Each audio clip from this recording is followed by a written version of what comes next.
And we're here, another episode of the Day After podcast. Woo! Yep. Wow, this was the best finale to ever be a finale of Survivor. Yeah, I don't think there's really never been a finale like this. This was jam-packed. It had so much great moments. Like, a lot of times, Survivor finales, I feel, can, drag, it's just kind of like, okay, come on, let's get to the final votes already. But this one was, every moment was just exciting.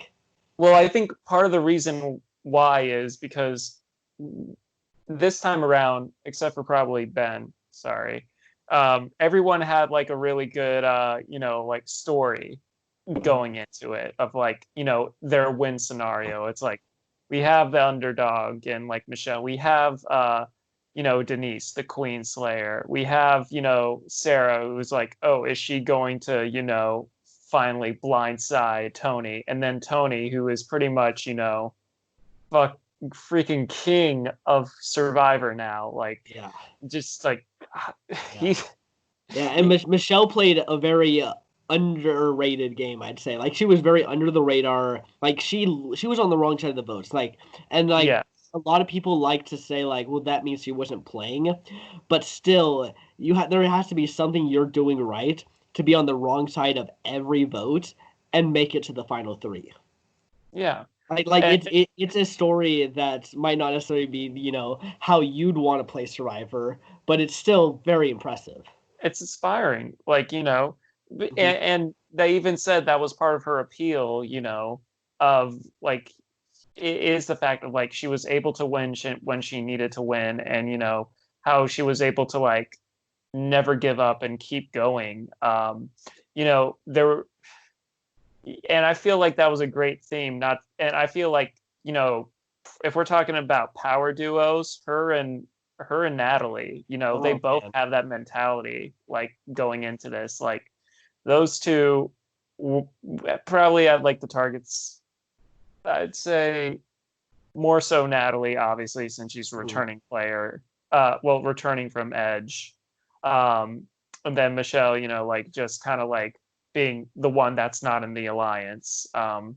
Denise kind of like going back and forth but like she's definitely a 4 as opposed to like a 5 or 6, even though went out 6. Yeah. But how does it feel that your last 2 Survivor picks were the first 2 to go on this episode? I found it fitting. Yeah. And I want to say, I got some shit for picking Tony, because everyone, and he was my first pick. He was my number 1. I picked him. He was my winner pick of this season. And people thought I was a crazy person. They thought, oh, there's no way Tony's winning this game. I'm one of those people. Yeah, you were. I respected your choice, but I was like, because Reputation, you would think Reputation's played so much going into this season, and how you played in the past, and who do you know outside of this game, that all these like pre-existing relationships and pre-existing profiles, and like you would think Tony would be one of the first people out in like merge time. Yeah. But like no, I think there's an appeal to playing with Tony. Honestly, if I was out there, I'd want to play with Tony. I'd want to bring him at least until like the first 3 votes into the merge. I wouldn't not want to get rid of him, because I would just enjoy being around Tony. And I think Tony could have played that game in Game Changers, but he was so caught up in that Tony, I gotta be Tony, which actually I think benefited him, because then he wasn't considered a big threat in this season, even though he was. He lost some of his wow factor.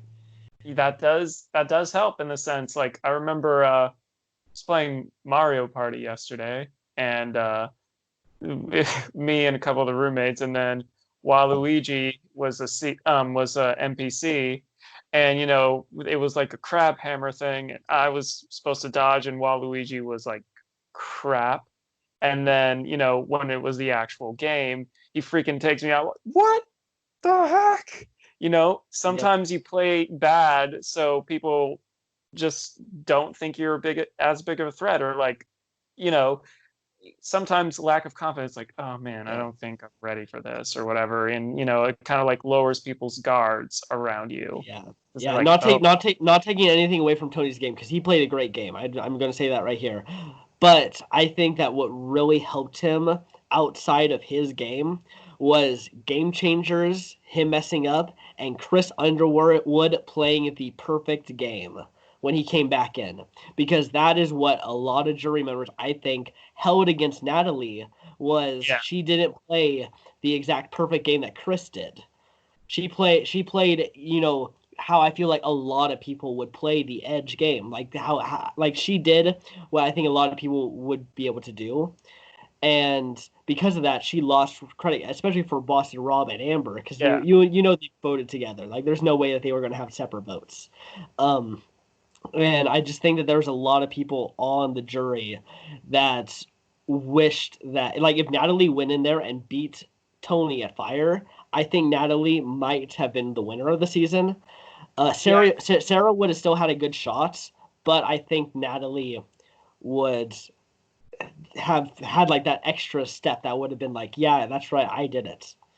Well, because it's funny, because I read an article today, because it just popped up on my phone, about, like, she did feel like she didn't necessarily think she was going to win, or like she felt like, she was a bit disappointed in the amount of votes she did get. Like, she thought it was more than 4, especially when there are like 16 people there.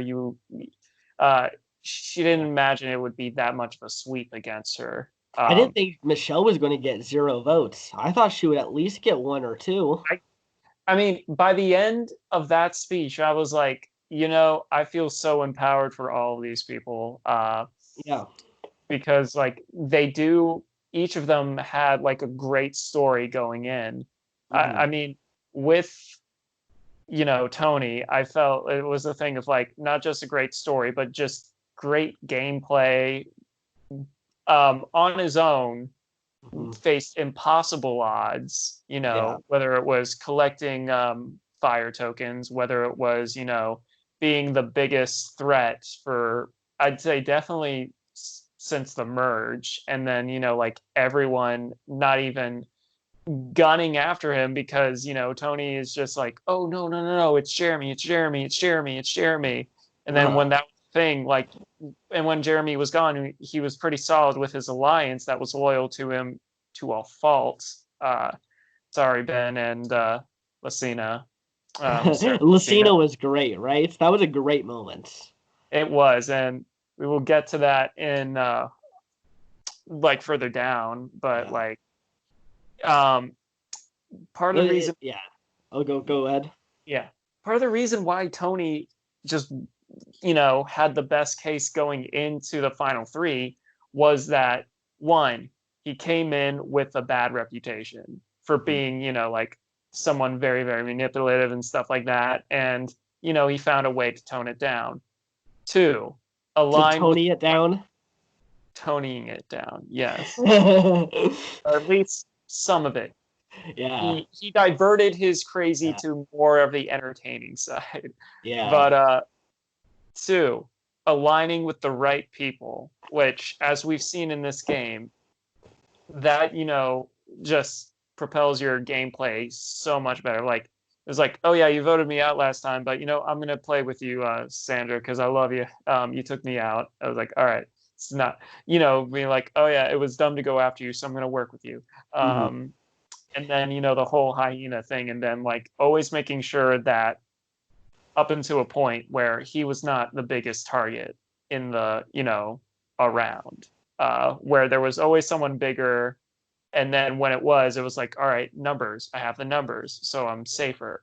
Yeah, the dude had good instincts. He tried pretty hard without seeming like he was trying so hard. Winning he did challenges. He did just what he said in episode 1. He was going to wait for everyone's guard to get down, and then he struck. And boy, did he strike. I saw some people that were saying that he's an overrated player because he didn't do a lot in the pre-merge. And I was like, what are you talking about? He literally, if he played hard in the pre-merge, he goes out. Like he literally couldn't have played. He Yeah, what he did was playing because he did it strategically. yeah, you gotta make sure, like, because in the beginning they're looking for any reason to take out anyone, and as we've seen time and time again, some people who might seem like the leaders or the people that are running the votes in the beginning of the game don't always make it to the pre-merge. I Yeah. mean, don't make it past pre-merge because they're like they're assessed as the threat, and it's like, all right, let's get rid of them. Oh, let's blindside them, and that's why we see, time and time again, people, who had potential go home early Mhm. because, they either come in too strong or they get really cocky in the beginning, and that's their downfall. Yeah. Um, we've seen it this season even with Boston Rob and Sandra.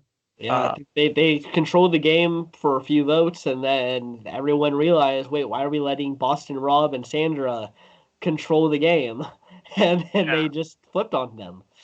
Uh, you would think that mentality would have carried over mhm. um, when they realized that Tony was, starting to be, like Yeah. the most dangerous player. Yeah, Um, well, they got out all these big threats, except for like Tony, and I would consider Sarah as one of those big threats too. And they just didn't do anything about them. They kind of just like said, "Okay, guys, let's play with you."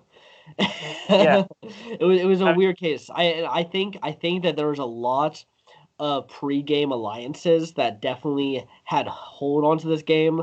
Most of them I think we end up seeing, but some of them, like I think Ben, Tony, and Sarah 100% had a pre-game alliance because they kind of went over in the merge, and Tony and Sarah were not on the same tribe as Ben ever until the merge, and then Ben kind of like quickly went over with them.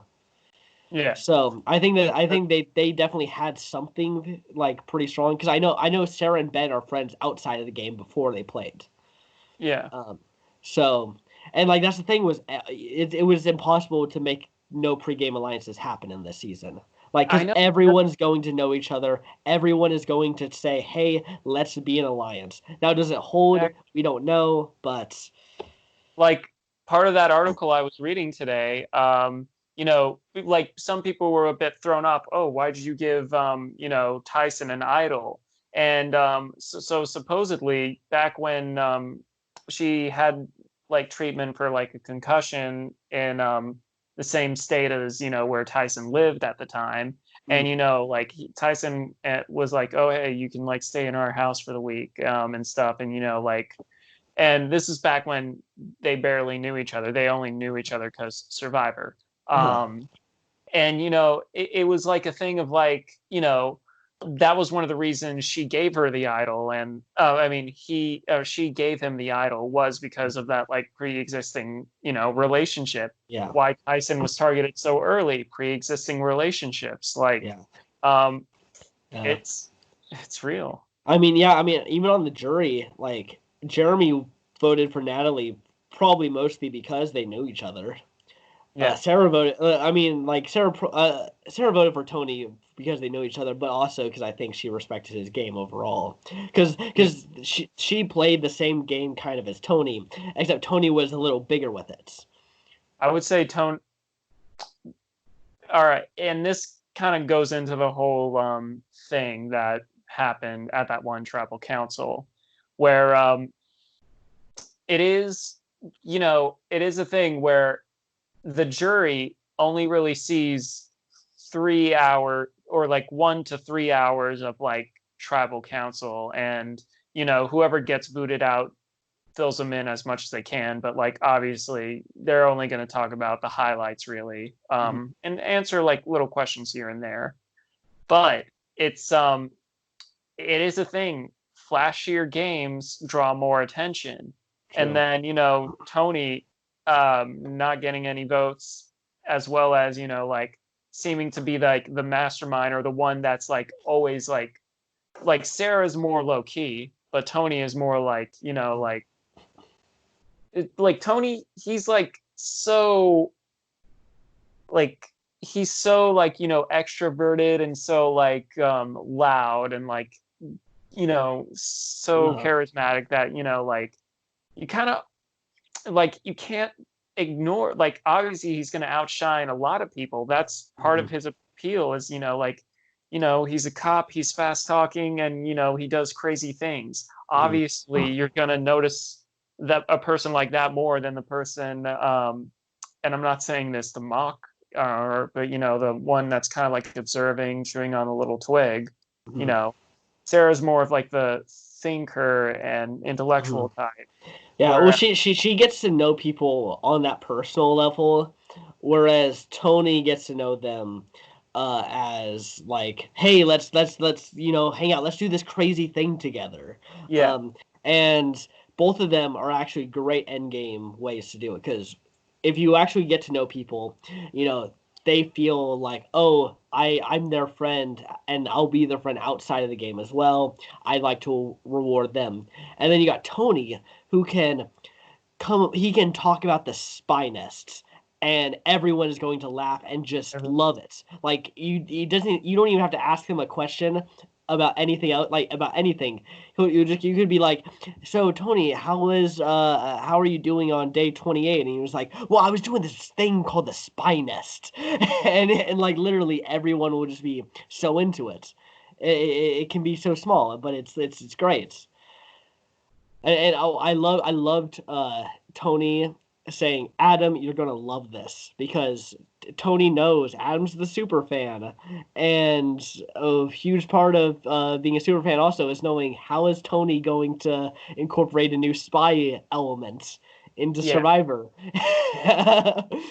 And that just goes back to his people skills, which uh, and his charisma, because Sarah Lucina is also a very charismatic person, and like a really solid player.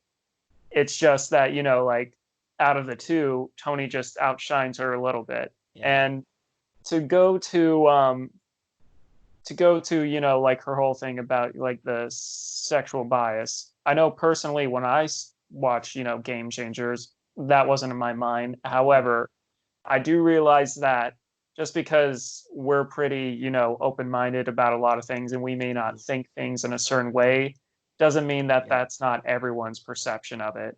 Yeah. um Well, which isn't is she like in the Midwest or something like that? Isn't she somewhere in there? Because I that's a very more conservative like yeah, thinking, and I think that she went back for she's on Survivor with all these different people, and everyone's usually a lot more open-minded there, and then you go to a place that's not that, and it's kind of weird. I think, especially your transition back into that, it catches you off guard because you don't want to go back to being closed-minded or whatever. You want to you are a new person. You've experienced all these new things, all yeah, these new people. You don't see them now for, oh, they're this color, or oh, they're this sexual orientation. Like they're people to you.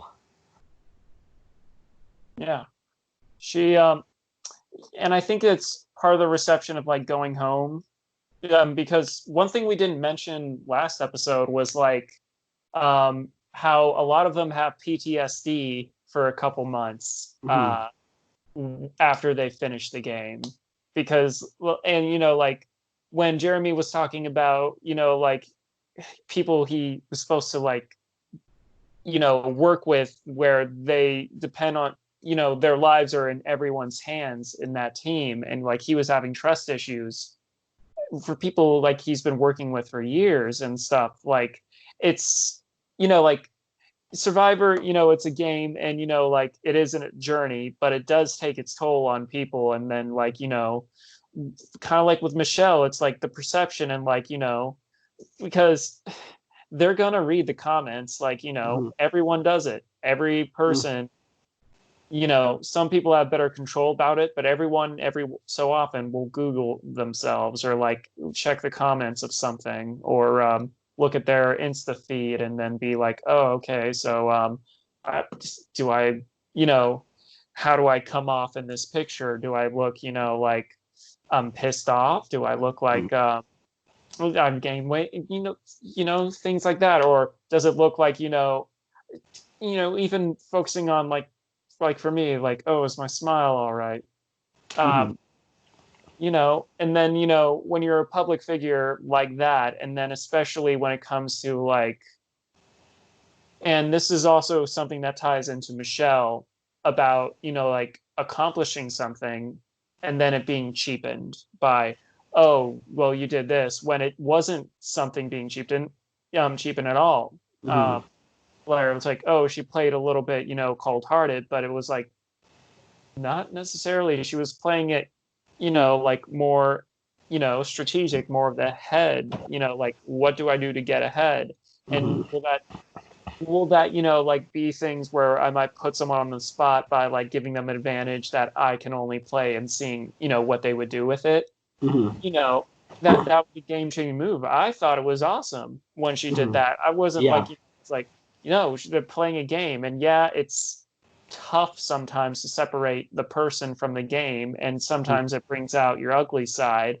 But I don't think that season showed her ugly side at all. If anything, No. that made her from like, uh, an above average, player to, Mhm. someone that's pretty up there, Mhm. um, Yeah. strategic wise, player wise.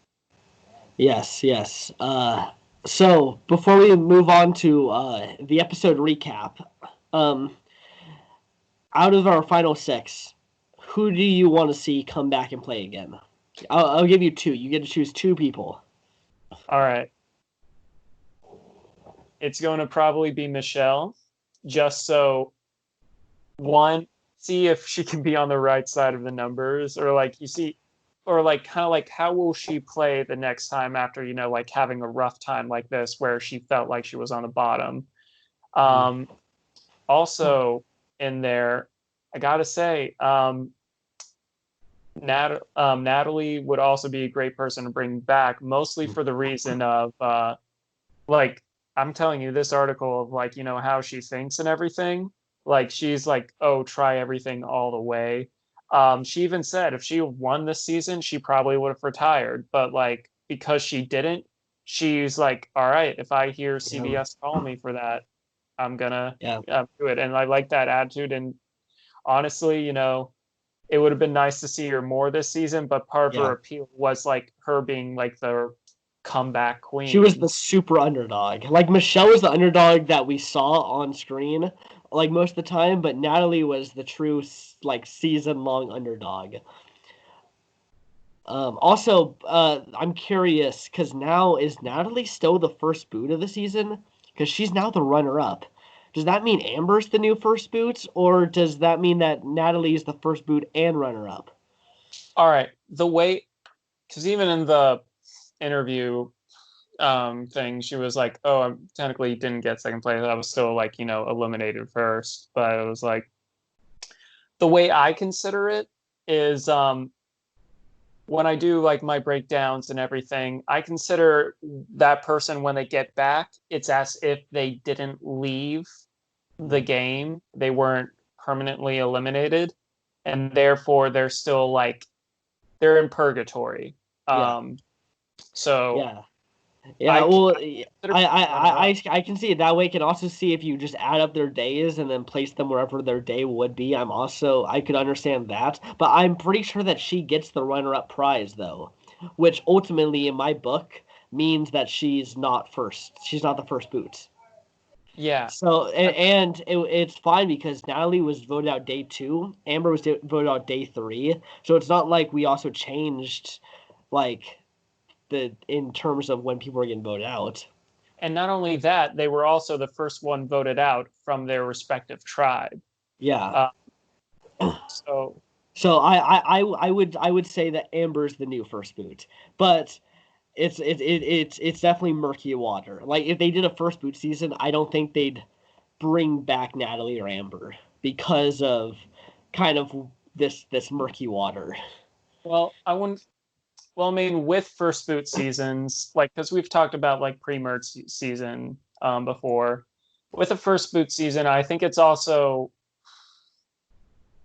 like if we take someone like Tina, who she was voted out because she was a winner and was seen as a threat. Um, I would say like how much does it depend on their legacy in a sense? I think if Natalie didn't do a lot, I would like if she came back into the game and just get voted out again, I would be probably inclined to say she should still be the first boot because she just won a one challenge and then got eliminated again. But the fact that she played still and she was so strong on the edge, I just feel like that has to override it. Yeah, I mean, even if she was voted off like the very first time, or like even if she came out at six, I would have still considered her at sixth place because there is, I would say it's a very risky way to play. But if you ride, if for whatever reason you get voted off early and just decide to ride the edge train all the way to the very end, that could be a way some people would play. I'd say it's very, very risky. It's And risky, yeah. not only that, it's like you're depriving yourself because also, God, because this interview, she was also saying how horrible Edge was, not because of like, um, of like, oh, they're voted out, but like it was rougher. They had a rat problem Oh, on that really? side of the beach. Yeah, like rats were like during the night would bite their like hands and toes and stuff. And it was like, ew. It's like it's Yikes. legit rough. Not to mention, Yeah. hiking for rice, all that stuff. Yeah. Well, it looks like, based on what I'm hearing from Jeff Probst, is that Edge is going to be a like returnee exclusive thing now.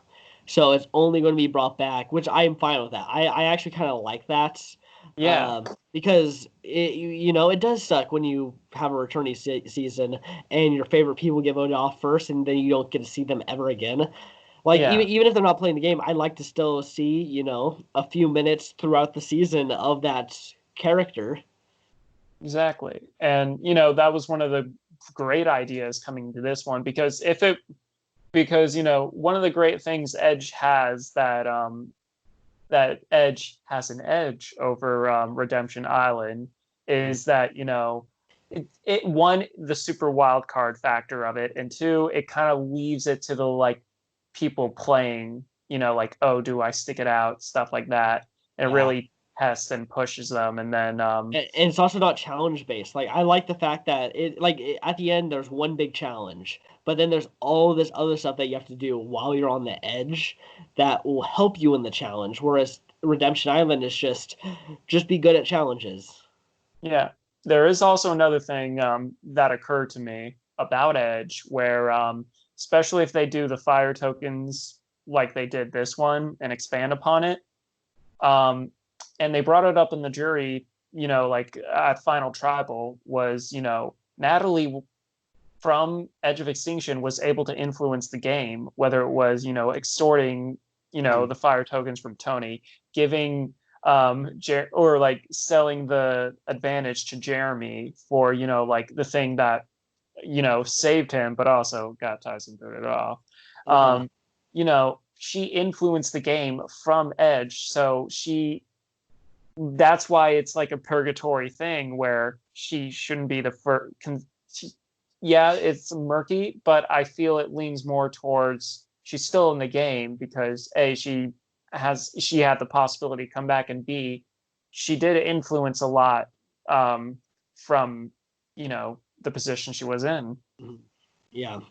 Okay, now that we've talked about all that, now let's actually talk about the battle back because we haven't not Yeah, talked about this challenge yet. Uh, and man, when it started, I thought Natalie wasn't winning. I thought she was going to win, and then she started struggling, and I was like, yeah, oh no, she's going to screw this up, like and like I because because there is a thing of like there is like a mentality of like, oh, I have the advantages, and there's sometimes a thing in your brain where it's like, oh, there's one little it's like, oh, I can't mess this up, and it messes you up. Now Natalie doesn't necessarily seem like the person to fall into that, but it did seem like there was a lot of things that hindered her from finishing sooner. Yeah. Making it Um, extremely close. there was a part of me that thought Wendell was going to come back, and we were going to have That would have been Michelle and Wendell so again. freaking random. That would have been so random because I he, like, well, because like he was so ahead, and I was like, is that why we had like 3 episodes of Michelle and Wendell? And then, and I was like, please don't let this happen. I was Because like, no, he was set up as like a villain. Like if he came back as the villain, like, I just I would not like it would have like really put a damper on this finale. yeah. Well, thankfully, it was Natalie. Like, but it was like an intense thing because like you just because with so many people now, granted, with editing wise, some people weren't getting any love And during that I challenge, didn't see which Ethan or yeah, Adam like at all. uh, yeah, like they were barely even mentioned. Like I saw them in the background, but Yeah, like you had yeah, to I you mean, had to look for them. It was like a Where's Waldo Survivor. precisely. So people that were like front runners, or like just like this far behind were getting some love, but you know, unfortunately not, especially with how big this episode was with like the amount of content, like they couldn't fit everyone in. But I do like what they did afterwards, where they did have like, a lot of people had some speeches, but that's mostly because there were retirement speeches for some of these people with Yeah, Ethan, with Boston Rob and Amber.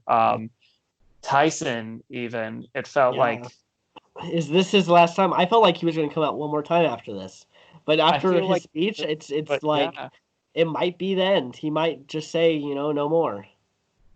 yeah, the way he sounded, it was more like, I got my I got my beautiful family now, and because of Survivor, I found my true calling, which Yeah, was being a dad.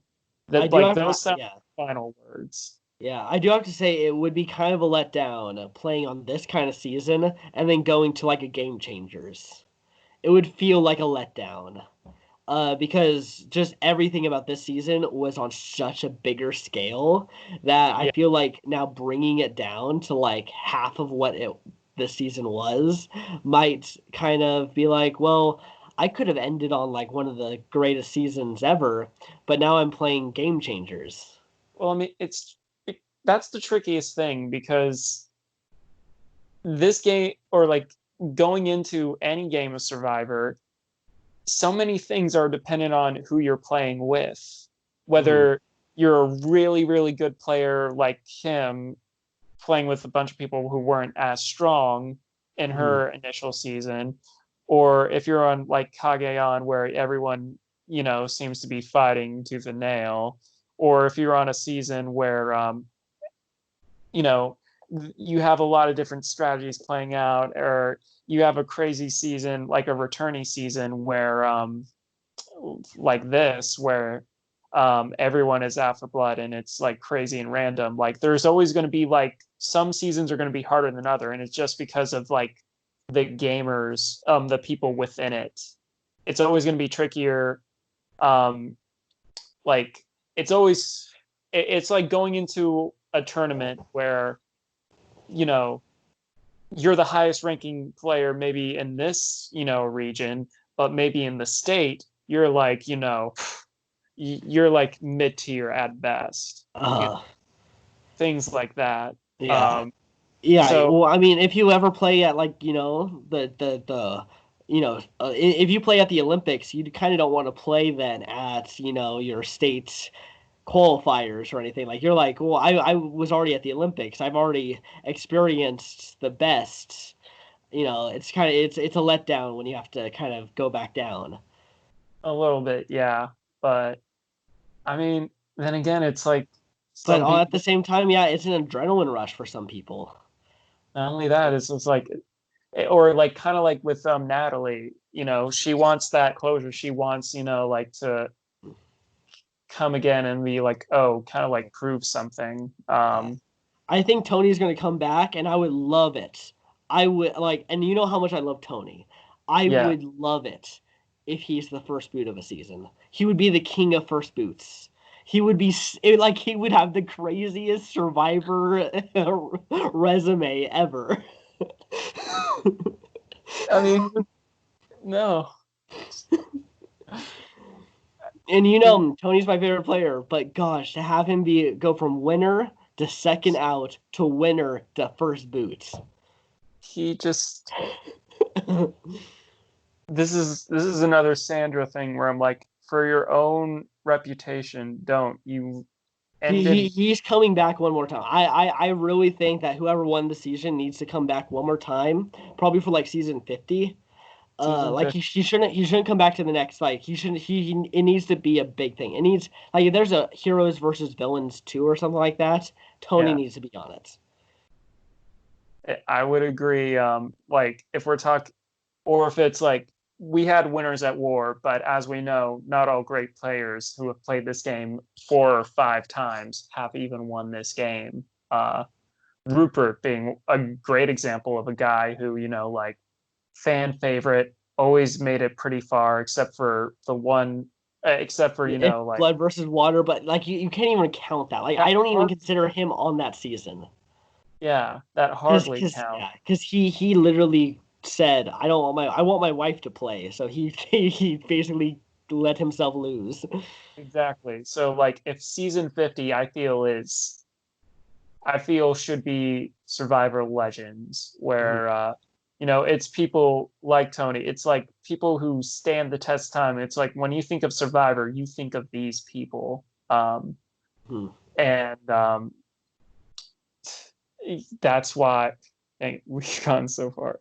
But I feel like it's also hard for some of these people where it's like, okay, I've played 3 times. I don't think there's much more in me, especially like with some of the older contestants, older in the sense of like their own. There is always like a thing where it's like generation gap theory, where like the more recent generation is always going to be more adaptable and always going to be more like built for the world around them because they're born into it, as to like someone older that has to learn it and change. And so like there's always going to be that thing that's going to plague the older contestants in that regard. Not saying that they can't go far, because they can. It's just people are coming off the bat, with all these crazy challenges and twists where some of them didn't have to experience until their second go around or third. So that's why I feel like it was the end for some of them. And and sometimes it's like, I played 5 times. It's kind of like the Oscars in the sense, like, I already won my Oscar. Yeah, exactly. I don't think anyone really wants to see Boston Rob out there again anyways. Like, we've seen him on a season of Survivor so many times now that, like, sure, you might like Boston Rob, but you only want to see them play so many times, because otherwise you're either getting the same stuff as before, or you're getting potentially worse. Yeah, like it makes it seem like, oh, well, I don't want to see this anymore. I've seen it before. And I think that's one of the hard things about coming back. Like, one of it being Spencer, of like, yeah, I get why he doesn't want to come back, but it's like, you end on a high note, and it's like hard to come back and play again because of the thing of like, oh, it might tarnish my record, as we've seen due to some contestants. Yeah, I mean, if I did really good my first time out and then return and did even better, I wouldn't want to return again. Like, it would be like they would have to really try to get me. Like the stars would have to align perfectly for me to want to come out a third time, because like Spencer, if he comes out right now, I think he goes home pre-merge. I don't think that he makes it that far, because he has a legacy now of being that really strategic kind of mastermind player that you don't want to play with in the merge, because he's going to play, and it's hard to have those kind of players. I mean, now that Tony has played, it's hard to say now what this is going to mean for future Survivor contestants when it comes to like All-Star season and stuff, because like we said, like Tony was, except for maybe you and a lot of hardcore Tony fans, not many people expected Tony to win this. Lo and behold, he did. I predicted, because I saw in his preseason interviews, he literally laid out why he failed before and how he's fixed it. And I was like, you know what, Tony, you're right. Like you knew what was wrong with your game, and you are actively improving it. Like I think he played a better game this time than he did in Cagayan, and I thought he played a great game in Cagayan. Yeah, hands down. Like, this cemented him, as we said before this, as the best player of Survivor. I think he was only out on 2 votes in the entire season.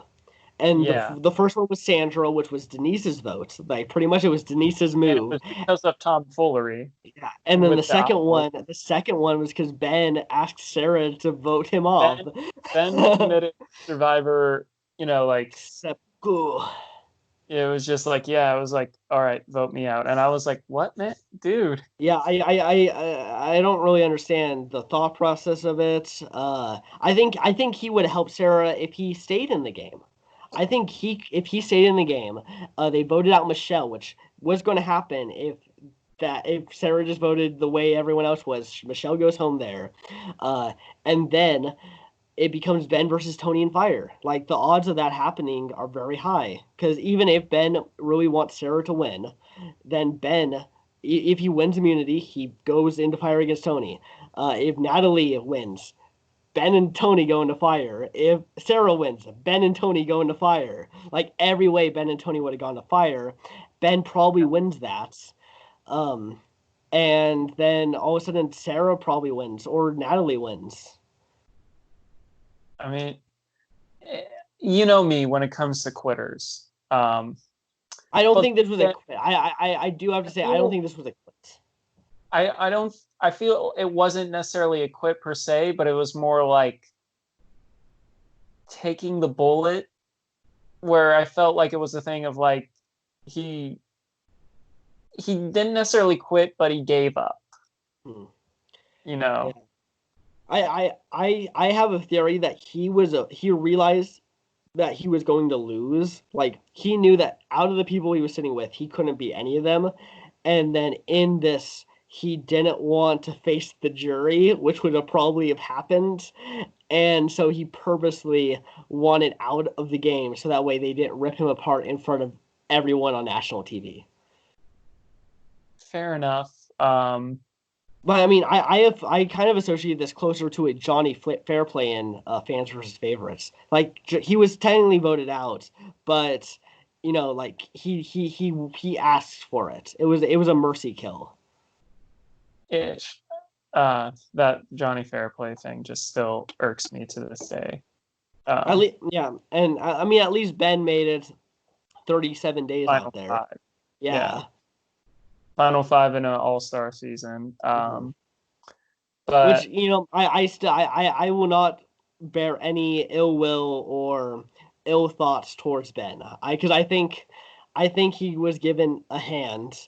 I think it was, and he shat on it. I think it was more of a, like I said, it's like borderline quitting, but it's not necessarily. And I know the reason why he did it, it wasn't because he was, or at least when he was telling Sarah, and I'm going off of what he said, it wasn't necessarily him not being able to take the game anymore. It was more like, trying, because he made such an emotional connection with Sarah, and where and like in that moment of vulnerability, it was like yeah. I think this really showed also pre-game alliances, like the pre-existing relationships. Because I think if they met each other on Survivor at the merge, I don't think that would have been enough time for someone to give up their spot on Survivor. Yeah, and now it's $2 million. Like, yeah. whether or not you think or not you are going to be worthy of that, I mean, they even said in this episode, it's not necessarily up to you to think that. It's up to people on the jury. And um, leading up to one of the things of like, like Sarah's being upset when, Natalie came back and was like, oh, everyone's talking about Tony, pretty much putting Tony on blast, which, Yeah. it was part of her strategy, but at the same time, like on a side result of that, like Sarah felt like, oh, everyone's talking about Tony, but no one's talking about me. When I'm, with him making the decisions. Yeah. Well, I think Sarah in this season was treated like Trish in Cagayan, whereas Trish put out all of Tony's fires, but didn't get the credit for it. Whereas Tony, because he was so flashier and bigger, he got all the credit as if he was also extinguishing these fires. And I think if Trish made it to the end, like that would have been explained to all the people on the jury, and she would have got more credit. But I think that just because she didn't get that opportunity in front of the jury, it kind of it's hard. It was really hard to connect the dots for a lot of people. Yeah, I mean, because there's only so much they can show on this show, and they don't Yeah. have time for everyone. Like it, because like on Final Tribal, you get to justify all your actions, why you did this, and us as the viewers at home get to experience that. Mm-hmm. Now, if you're voted out and you're like just talking on Ponderosa to your fellow jury members, then it's a different story. But we're not always going to see all of that stuff. We're going to see what we're going to see what is put in there, Mm-hmm. editing this. Yes. Yes. Um, and I just got to say, the most emotional moment of this entire season was Tony and Sarah going to fire. Dude, Oh when my God. I swear I you thought Sarah called was it winning. too, Oh, yeah. I did. like I called it from early on, right? I said pretty early on, like, it's going to be Sarah and Tony at fire. yeah, you did, and I was like, dude, that would be intense. I don't, Mhm. well, because I didn't think Tony would Mhm. last. I was like, they gotta turn on him Yeah. because I thought he was going to get the Rick Devens treatment. I thought he was going to get all that screen time just to go out right before the end. I think, yeah, like going into it, even when because on Facebook someone was like, all right, my Survivor fans, who do you think is going to win tonight? Funny enough, I said Denise. uh, Ended up going home, yeah, but I think Denise kind of I not really quit, but she went on autopilot. I think she was just like, I'm just going to, just give me a name, I'll write down that name. And if it's the right one, it's cool. If not, then I guess it was good playing with you guys. And I think the last three votes were kind of like that with her. Like potentially. I think that she thought her Queen Slayer move was so good that it didn't matter what she did after that as I long as wouldn't she. say. I think it's also a thing of like sometimes it's kind of like the reverse of what Tony did. Mhm. Sometimes near the end game, sometimes you want some of the bigger players to just take each other out, and you don't want to fuel the fire of like reasons of why to be eliminated, essentially, where it's like, oh, okay, they're going after me.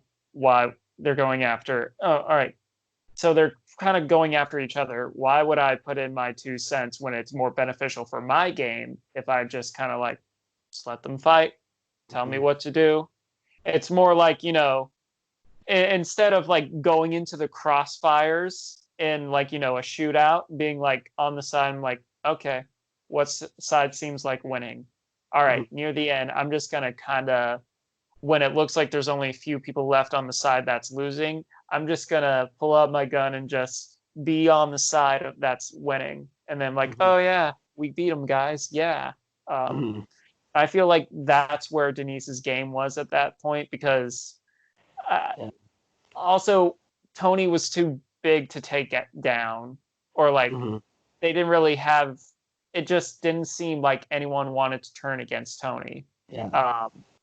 And so it was like easier for Denise to like go along with it and not try and ruffle or Yeah. rustle any feathers. What I'm curious about is at that final 6, why didn't Natalie and Michelle vote for Sarah, causing a fire making? Because that would have been. They this also was in the article because I was surprised by that too. Yeah, because if you wanted to break up that group, that's a great way to do it. It immediately caused conflict. That instead of it just being like, okay, there's the easy vote outs. Yeah. Part of what that article said, and not only that, the fear of drawing rocks, Mm-hmm. not like, but that wasn't a thing this season. Yeah. So I mean, that would be crazy. Like, imagine if you weren't prepared for fire and then you had to make fire, like, right there. Because, I mean, for me, I'm an anxious person. And so, me, the fear of having to make fire in front of. no practice. Yeah, with no practice, in front of Jeff Probst, in front of all of the jury members, in front of the people still playing, in front of the cameramen, the producers, all of that. Like, that is, like. That's scary. I mean, yeah, it can be. But I mean, what that article basically said was, she was like, well, it did seem like they felt like Sarah had it more in her to bend as opposed to Denise to go against Tony. That was essentially their reasoning behind it. Where Sarah's or like where they saw Denise being pretty aligned to Ben and everything because like they had a good bond. So I feel according to this article, that's their rationale behind it. Got it. Yeah. So yeah, most emotional moment was definitely Tony winning fire against Sarah. It was so intense. He was crying. Like it was so like, and he felt so bad that he had to be the one to take out Sarah. I was starting to tear up too. It was like well I think a lot of it was also Sarah previously was like, if I end up on the jury, don't ever talk to me again. And I think this was the perfect scenario to get Sarah on the jury without her being bitter towards Tony, because it wasn't Tony's decision. She respects that he has to make fire. He's not going to just roll over and let her win. So she has to she respects that. Okay, I got beats, and I honestly thought Sarah was going to win because her flames were burning rope really fast. Yeah, and then it just went down, and then by far this was the best. This was the best case of fire making. There has not been a better fire making challenge than this one. Oh yeah, hands down, and like because a lot of times fire making is kind of boring. Like it's like, okay, this person's clearly ahead, they're going to win. But this one was like, oh, Tony's doing good now, Sarah's doing good. Oh, now Sarah's not doing so good. Now Tony's doing good. Not only that, granted, that also made this epic, but also the emotional weight behind it. They've been on every single season together. They wanted to go to the end together, and so they have to fight each other. Like during that immunity challenge, it was essentially it was team underdog versus Cops R Us. And so it was like, all right, if one of them drops, the other one, the other team basically makes it to final 3, and the other 2 have to duke it out. Also, one fun thing about that challenge, I did love. I said it was like a trailer. You know how a lot of trailers they like doing like sound effects to the music these days. But they started doing that with like the balls and stuff and the clicks and the things, and it just synced up to the music. Yeah. Oh, I gotta say, and I've always had this opinion. I think that challenge is the best final challenge that Survivor has. Yeah. like I enjoy watching it so much because there's a lot of elements that go into it that's not just physical skill or mental being able to solve puzzles. Like there's dexterity, there's knowing when you got to place the balls. There's a lot to it, and it's like you can drop that ball very easily. Like it's not like uh you can just kind of hold it there and then it's going to be caught. Like you have to be like pay attention to the ball and like the speed it's coming at. Exact. Like, first of all, there's a lot I can say about this one. One thing I do want to say is that this was actually the first season I saw, like, and like watched to the end was season 17, or no, 18. 18 with Eight, Stephen Fishback and JT going at it. yeah. And this was so like it's funny that this was the challenge that they did for you know it's just like a full circle moment for Yeah. me. Yeah. But And also yeah, go for it. it is a thing of like, because it tests like your mind and like everything, and it's like so simple to like for your mind to wander, especially with a repetitive task, and it's like Yeah. focus. Yeah, and apparently they do that for like a really long time. Like they'll be there for like 30 minutes to 45 minutes of just doing that over and over again. And like those balls they go down there within about 15 seconds. So you're doing that a lot. Repetitive, like kind of like highway hypnosis. Yeah. So it's like easy for your mind to like wander, to slip up. And like forgot like Natalie, she has like gamer levels of reflexes when it comes to Yeah. these, like to the bitter point where I was like, I'm impressed. Like I do gaming stuff, and I have fast like button reflexes, things like that. Just I was like impressed with like how close those saves were and Yeah. those recoveries. Like it was spectacular to watch. Like Yeah, you see that a lot of times where they try to recover and it doesn't work. Like that's usually what happens. So the fact that she had like five of those was impressive. yeah, Um, like it was like incredible to watch, and it just goes back to the whole underdog thing she had, yeah, where it was just like that's just one of the things that made it was amazing, because she came so close so many times, and like for like almost every single challenge in this episode, you're like on the edge of your seat wondering, all right, who's going to win it? These yes, people seem close.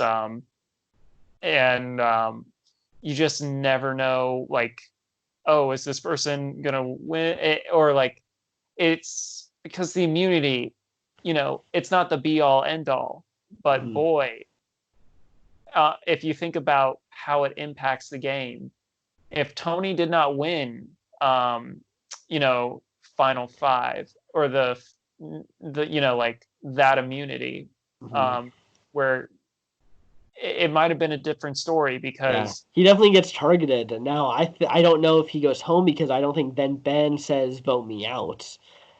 Uh, s- so yeah, like just that alone, I guess, really changes the entire game, really, because now Ben's in there instead of Michelle, and now it's Natalie against the world, which for her might have actually been a better story. Like when you really think about it, like if if Michelle goes home at Final Five, Natalie wins Final Four, she just beat three people on her own. Whereas she gets some of the credit has to then go to Michelle, the fact that she brought Michelle with her. fair. Yeah. But that's the crazy thing about Survivor. Yeah. There's so There's so many aspects. Like yeah, one little move shapes the rest of the game, like how you're perceived for the rest of the game. yeah.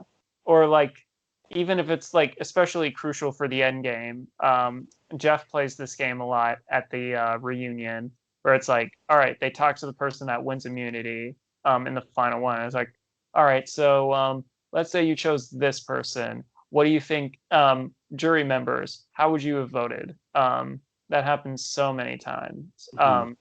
Where we've seen in the past him play this game, and if it's someone who won final immunity and didn't win the game, odds are it usually bit them in the butt. And Natalie knew, this one where because that fire making challenge, she even said there it didn't seem like Michelle was, in the right state of mind too, where it was like Michelle felt a little nervous. She was killing it at the fire. Yeah, I know, right? It's like by what they edited for us, she Yeah, was the best fire maker out of those three. yes, Now, but as it's hard to take editing sometimes because sometimes like they want us to think that someone's better at fire just so that way then someone else's story looks better. And I think that might have been what happened. I don't know. We don't know. We weren't there. because with Tony, seeming like he didn't have a shot at Yeah. it because like it took him forever to make one little fire. Yeah.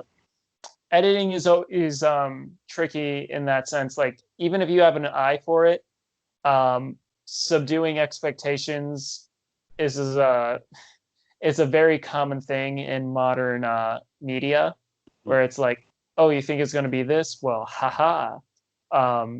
That's like what modern media does in a lot of storytelling, subduing expectations, and so that was just one of their ways of doing it. And I do feel that at the end of the day, she made the right choice in the sense of like, honestly, if I just came back from Edge of Extinction, I was voted off pretty early. Hell, if I was voted off first, I would want to, be there in final three because it's like I fought my way back. I earned this necklace. Mm-hmm. I yeah. I think that there's now a standard to it now. If you're the Edge of Extinction person, you win that final immunity. I think I think you have to go to fire, and I think it's fair. I really think it's It fair. also, I think it would I think it depends because the two people that have made it to you're right, the people that came back at the final Edge of Extinction challenge were Mhm. both early boots. Yeah. So it might be a much different scenario. Let's say if next season it's someone that got voted out at 8 or 9 or like kind of like mid Yeah. merge Yeah. before finale. Okay. It might be like a different story in that o- regard, Okay. but How about you have to if you were the second boot into the merge, and before that, you have to make fire. You have to win that immunity, and then you have to give it up to make fire against the biggest threats. I feel I Because feel that is just I feel like you got to do that now. Because I think this season there was a lot of people that were like, why didn't you do that? And like she got called out pretty hard for it. Like that was one of her flaws of her game. And as an Edge of Extinction player, you already had the biggest flaw of being voted out. So you can't this afford to have any other flaws. I wouldn't say it's necessarily a flaw. It's more like, all right, first off, Chris already did that. Mhm. And yeah, that might set a standard per se, but at the same time, it's like it's been done. That's Chris's move. I don't want to, do Chris's move. Yeah. I want to play what's best for me. So you're saying that if Sarah beat Tony at Fire, you would vote for Natalie over Sarah. Yeah. You would vote for Uh, Natalie over Sarah. one thing look, I don't think this was Sarah's best season. I Well, still I mean, Game Changers obviously was her best season, but I think that this was a close second. I really think that she think, played yeah, a great game. she played a she played a good game. I just don't think it was as I don't think if we're talking about the alliance of her and Tony, she's definitely up there, I believe. It's just I don't feel her I don't feel she had because what makes I feel a great or compelling season for someone is either well, I mean, it boils down to overcoming great odds. I Mhm. don't think she had to overcome as great of odds as um as Michelle or Tony, where Tony had that, prerequisite of being a crazy player. I just don't think that Sarah's moves were as they weren't as, even if I'm taking her, game changer thing, the Sarah we saw in Game Changers, where it was like, oh, I observed something where someone that was sitting on the bench could have grabbed this, that observation and stuff.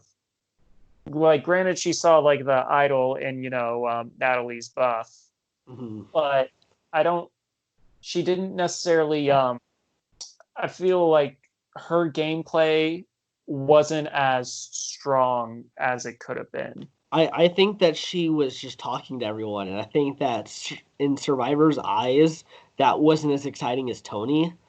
And even like Jeremy got a lot of screen time because I think he is a more interesting like character. And so I think as the editors, they wanted to show us the best season, not necessarily the best gameplay from some people. And I think Sarah got a lot of things that did not make air. That I think if a lot of people saw it, they would be like, "Oh, Sarah was played one of the best games out there." And I think that was just because it like I bet if she beat Tony at Fire, this season would have looked a lot different. Because I think we would have seen a lot more Sarah. I also feel that Sarah, one thing that brought her down this season is she was loyal to a fault. Mm-hmm. And if she beat, Tony at Fire, it would have paid off more, I feel. But at the same time, that's more of a set of circumstance, not necessarily strategy. It would be like, all right, you and I, we made an alliance, and it looks like you are winning a lot and everything. And as it would be. Like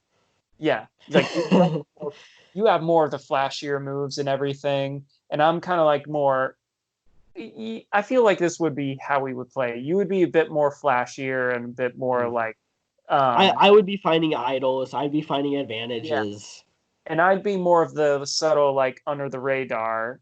And then, like obviously you're gonna come off more as like, the better player because you're like, doing all these crazy things and succeeding. It's one thing to do a bunch of crazy things. It's another to succeed while doing them. Yeah. And I'm seeing that and I'm like, oh, okay. Joe is getting powerful. All right. But I don't want to vote off Joe. I don't want to betray him. What I can do is I can face him in fire and dethrone him there because Joe may be great at a lot of things, but fire making is not one of them. My dad was wilderness. I know how to make fire. All right. And, that could be, if it was more of a strategic move like that, where let's say Sarah won immunity and for whatever reason there was for her to be like, okay, I'm going to send Tony to do it. That would have been a different story as opposed to like, oh, I'm going to make it to the end with Tony because like we're friends. Like, it was more of the thing of like, Tony was the biggest threat out there and she did not take the opportunities to eliminate him at the right time. And she could have done it. Like, not in the finale. I don't think she really had the opportunity in the finale. Unless because Tony had an idol and then he won immunity and then it was fire. Like, he was kind of...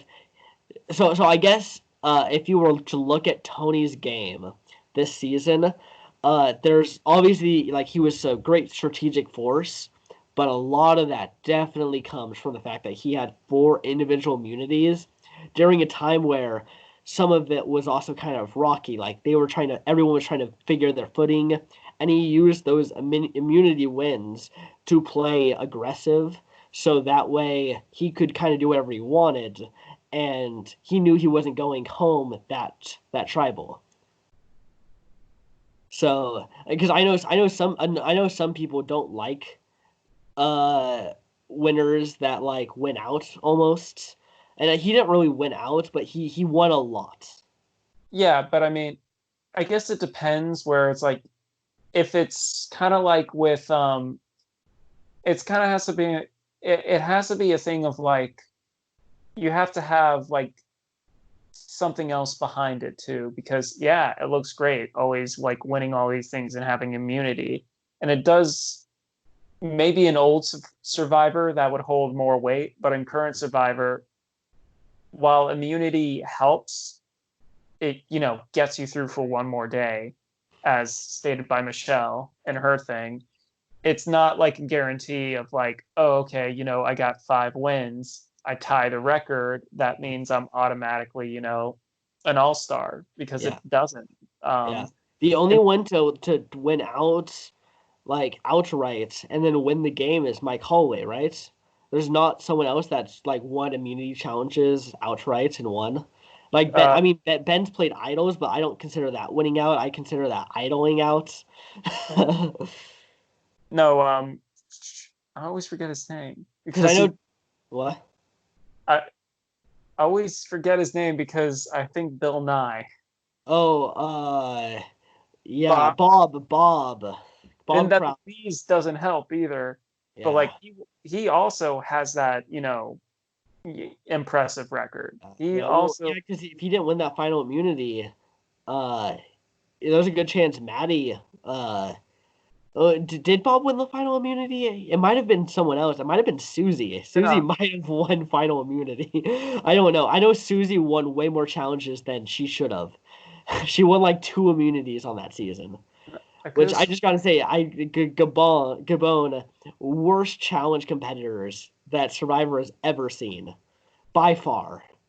is it because they lost to an old man a lot? Yeah, well, yeah. I mean that and Susie. Come on, and their Olympic athletes literally couldn't do anything. I, I would And have and then to, and then Maddie, who was supposed to be like, he's the young, strong, fit guy, and he kind of just didn't. He would get like second or third place in most immunities. He never won. I mean, it honestly depends. Sometimes it's a performance thing. Sometimes, like not all challenges are physical, especially I uh mean, I just remember that first challenge where they had to get up that hill. It wasn't that hard, but literally one tribe literally had to like keep carrying up their members because they just couldn't get up a hill.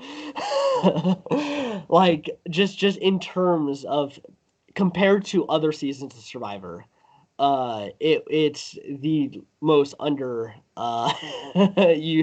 underperforming cast of characters. Um, and as I said, there's one character on there that I would like to see in Second Chance, and that's Kenny. yeah, Kenny. Oh, but like I don't want to see Bob. Gabon really come back again, other than Kenny. Kenny and Bob. That's all I want to I don't see. want to see Bob. He will die out there nowadays. He will die. He'll Granted, be he is Bill old, Nye, the guy that died.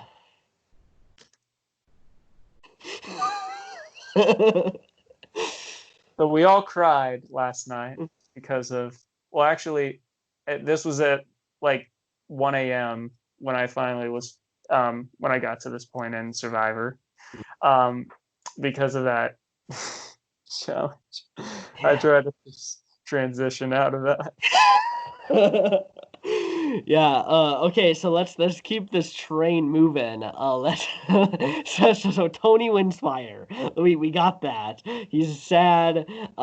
Great moments where Sarah loses fire, even though I thought she was actually going to win during it. We all Uh, did. Yeah. yeah, it was great. It was great television. Great way for their story to end, honestly. It's kind of like what they said. It's like when it comes to rivalries, and it's like for them, yeah, they were like the closest allies, but in the same sense, they've been rivals. They've been doing Yeah. it, um, you know, like when I've done like tournaments, I've always joked with my rival, where it Mm. was like, oh yeah, regionals, we're gonna face each other in the end. I didn't quite make it that far. He did. But it was but like it's a thing of like if you're thinking about the epic storytelling, who are the people you want to face at the very very end, and it's like your rival. And Mhm.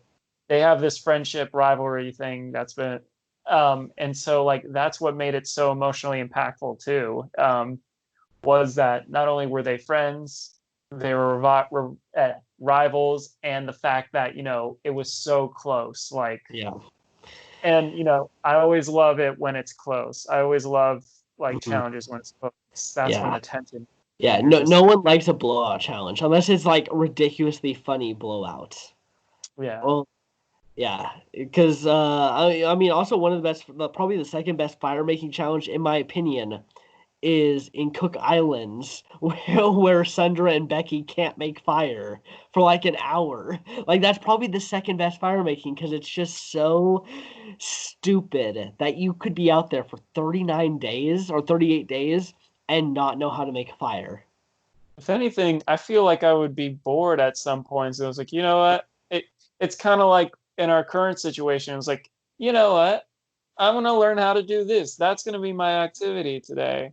Um, I'm gonna learn how to make fire. Exactly. It's I mean, I heard that a lot of times when they make fire, they never let it go out. So they just keep, putting wood on it and then having someone wake up every couple hours and putting more wood on it. I mean, Um, fair enough, but it's but it's but still a thing still, of like, still, like I'm the kind of person that I would know that there would be a day where I'm not doing anything and I would just start practicing. And especially nowadays. Nowadays, you better know how to make fire on day 38. yeah, Because you, to you don't know if you're gonna go in example, there. There like is literally now it's literally an unknown entity in the game of am I gonna have to make fire or am I gonna win immunity or am I gonna get brought there? You don't know. exactly. So why? It's one of the things where you don't necessarily have to know how to make fire, but now it's like Final Four that could make or break you. It could cost you $1 million. Yeah, exactly, exactly. Okay, we're gonna have to go through this final trial a little quick because I have to get out of here in 14 minutes. All right, so uh, I do feel. What did I write down? Uh, oh, I didn't write anything down. I was just too busy watching it. Yeah, yeah. Well, that's the same. Was I just kind of enjoy? Okay, let's just say, who do you think had the best final tribal performance? Who do you think encapsulated their entire game into a great serving dish for the jury? Tony, of course. Yeah. it Um. was just like a thing of like, he was the person to.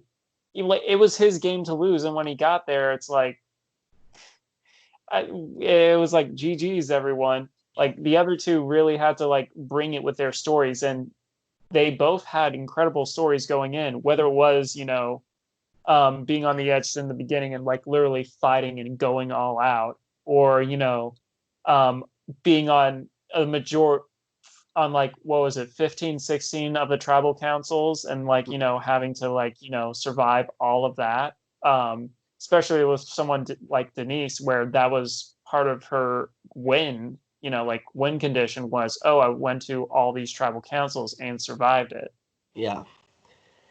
Yeah. I think Natalie tried to bring Tony's game down, and that actually kind of hurt her because Tony kind of caught her in her trying to bring his game down, and it wasn't foolproof. Like it was like there were kind of leaps in logic with some of her stuff about him not being loyal and everything. Like he was loyal, but at the same time, as a game player, you got to know like some people have to get cut somewhere.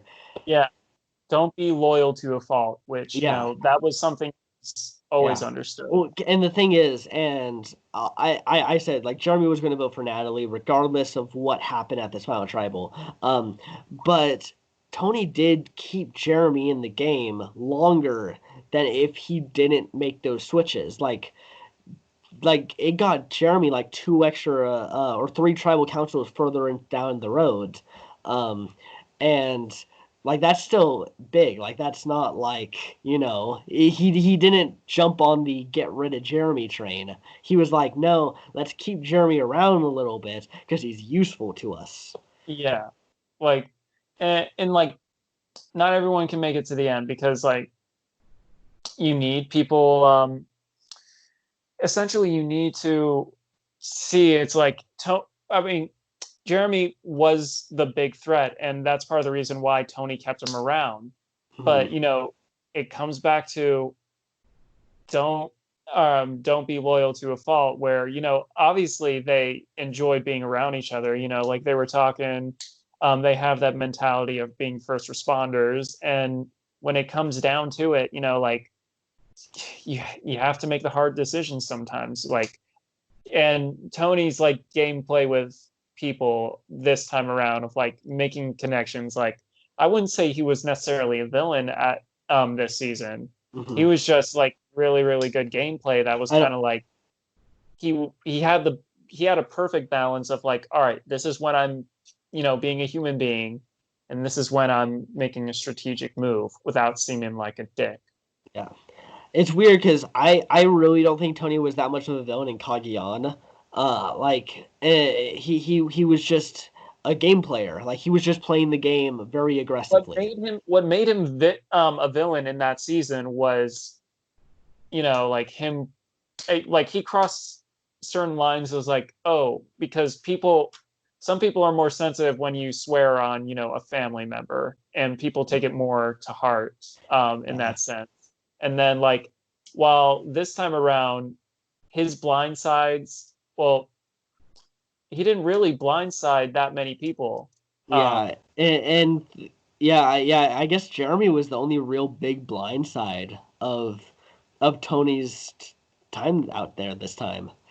exactly. Um, and well, the thing is also like I watched Russell Hantz before I watched Tony, and so I saw kind of the unfiltered version of what you were just saying about swearing on your family and all this stuff. I just felt like Tony just did it so much better. Like he it was more elegant almost than Yeah. Russell's. Like I've always said, Tony is now like the standard. Like you don't need like there's no need to compare. Like they're on different levels of playing. Yeah. Uh, Yeah. obviously. Well, because Tony's made it to the end twice and won, Russell's made it to the end twice and lost. Yeah. And not only that, Tony won an all winner season with Yeah. no votes against him, Zero. Crazy. which is another thing that, built his case up. It was like, I was a threat. I was one of the lions in a place of filled with hyenas. Hmm. No votes. Like Yeah. his resume was incredible. He played, I wouldn't say a flawless game, No. but like, As I said, probably, he was out on two votes. So, like, it was a great game. But if you were to look at votes, like percentages, Boston Rob and Ken Spradlin technically played perfect games, even if they were against lower caliber players. yeah, yeah. And like I said, when I said it last night, he played one of the best games in Survivor history against, impeccable and like very, very high odds. So Hmm. going into that, it's like that's why when it came to like, final eight is or like a few episodes back, it's like you guys need to get rid of Tony, otherwise he's going to beat you. Yeah. And I'm just looking at my laptop screen. I'm like, guys, so obvious. Well, Yes. obvious to us. Do the smart decision. Um, so yeah. Um, um, yeah. Yeah. Well, I think we've really gone through this Tony train in the last hour and 23 minutes. Pretty much. Um, because as I said, I think he's the best player to have played as of right now, Yeah. and it's going to be hard for anyone to top that. Like to But play two great games the way he has. I know It hasn't been done. Like I honestly like I don't like Sandra's games. Like I can honestly, I would respect it to a degree, but it's not great gameplay. yeah, like Sandra, when I first watched Pearl Islands, obviously I knew like the reputation because I saw Heroes versus Villains before I saw Pearl Islands. When I was like, wait, Sandra is winning this? Like Yeah. when it got to a certain point, I'm like, Sandra, like, there are more worthy people from that season. And I was like, really? Well, that's been the case with both of her seasons. Like she wins, even though that like there's people that everyone thinks they should have won more. Um, and there's even been apparently after the seasons aired, some people came up to Parvati and was like, if I knew all this was happening, I would have voted for you instead of Sandra, because they just threw votes on Sandra because they didn't like Parvati and Russell, and that's just what happens. So yeah, um, because and especially how Sandra has been playing in recent seasons, where it was a bit of an ego thing. Granted, she still had an ego in Heroes versus Villains, but like it just got kind of like upped. Yeah, she thought she was the best player ever, and she was going on interviews saying that she's the best player ever because of the 2 wins. And now, if you go by her logic, Tony is a better player because he's played 2 games where he has controlled the game and gotten to the end and had people still like him. Yes. And like in this one, and he did it where it was undeniable. Now, like with Wu had like a good like hero arc to him, and he could have potentially depended on like the jury a bit more. But like it was definitely like Tony had the better resume at that point. Well, I think Cagayan respected gameplay over likability, and because of that, they gave it to Tony. And in this season, I think it was the same way. I think people respected the gameplay over how much they liked them or how much time they've spent together. And for the most part, it was just who played the better game. And the only ones that really voted for were people who had pre-existing relationships. Yeah. Because did I mention this on the stream? No, part of this article too was she was a little bit surprised she did not get more votes was because of those pre-existing things, not just before the game, but also like during Edge and all that time on Edge where she didn't necessarily think she was going to win. She didn't think like, oh, I got this in the bag, but it was more so she thought some of those relationships would have helped her more with like, gave her a few more votes as opposed to like it being him beating her by like 3 times the amount of votes. Well, I think we're pretty much coming to the end. So next week, I haven't even told you, Ryan, what's going on next week. Oh yeah, I'm excited for this. I mean, I told you a little bit. I think I sent you a text. But next week we're going to have our second Survivor simulation for everyone out there. It is the old school versus new school. So Ryan is going to select 5 old school players and 5 new school players, and I'm going to select 5 old school players and 5 new school players, and they're going to duke it out in another Survivor simulation. Yeah. And for clarification, old school being season 19 below, new school 21 and below. Yes. 21 and above. And we're going to count their first season as them being an old school player or a new school player. Sweet. Yes.